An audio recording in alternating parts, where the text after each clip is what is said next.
Dear future generations, I think I speak for the rest of us when I say, sorry. Sorry we left you with our mess of a planet. Sorry that we were too caught up in our own doings to do something. Sorry we listened to people who made excuses to do nothing. I hope you forgive us. We just didn't realize how special the earth was. Like a marriage gone wrong, we didn't know what we had until it was gone. For example, I'm guessing you probably know it as the Amazon desert, right? Well, believe it or not, it was once called the Amazon rainforest, and there were billions of trees there, all of them gorgeous. And oh, you don't know much about trees, do you?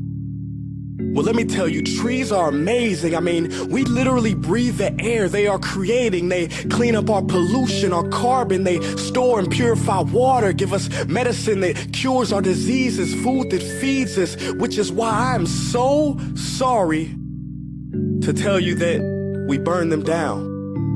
Cut them down with brutal machines, horrific, at a rate of 40 football fields every minute. That's 50% of all the trees in the world gone in the last 100 years. Why? For this. And that wouldn't make me so sad if it weren't so many pictures of leaves on it. You know, when I was a child, I read how the Native Americans had such consideration for the planet that they felt responsible for how they left the land for the next 7 generations. Which brings me great sorrow, because most of us today don't even care about tomorrow.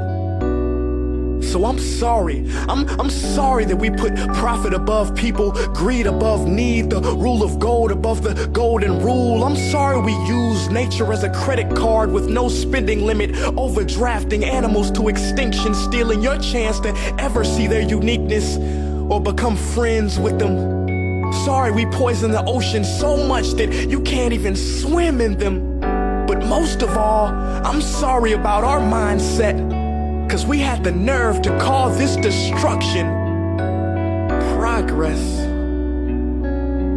Hey Fox News, if you don't think climate change is a threat, I dare you to interview the thousands of homeless people in Bangladesh. See, while you were in your penthouse nestled, their homes were literally washed away beneath their feet due to rising sea levels.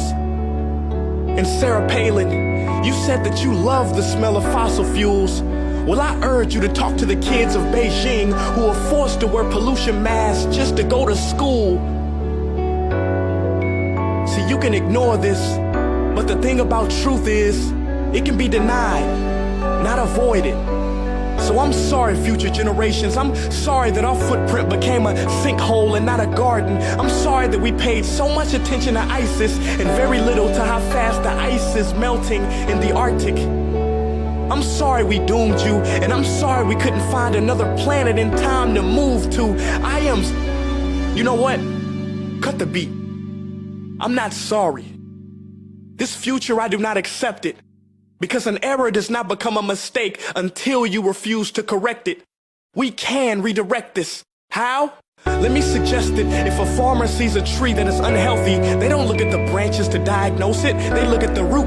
So like that farmer, we must look at the root, and not to the branches of government, not to the politicians run by corporations. We are the root, we are the foundation. This generation, it is up to us to take care of this planet. It is our only home. We must globally warm our hearts and change the climate of our souls and realize that we are not apart from nature, we are a part of nature. And to betray nature is to betray us. To save nature is to save us. Because whatever you're fighting for, racism or poverty, feminism, gay rights, or any type of equality, it won't matter in the least. Because if we don't all work together to save the environment, we will be equally extinct. Sorry.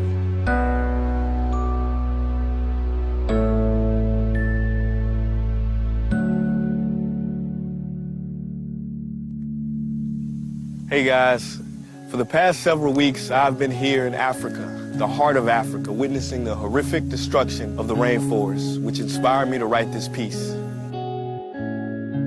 Why are forests being destroyed at such an enormous rate? For this. Today we live in a world where destroying trees makes you money.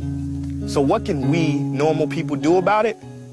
One way to directly fight the destruction is to stand for trees.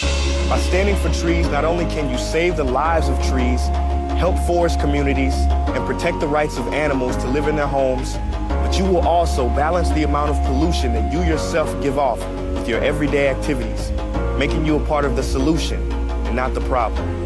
This is the option that I chose. But whatever way that you choose to stand for trees, do it. Because a wise man once said, when the rivers are all dried up and the trees cut down, man will then realize that he will not be able to eat money.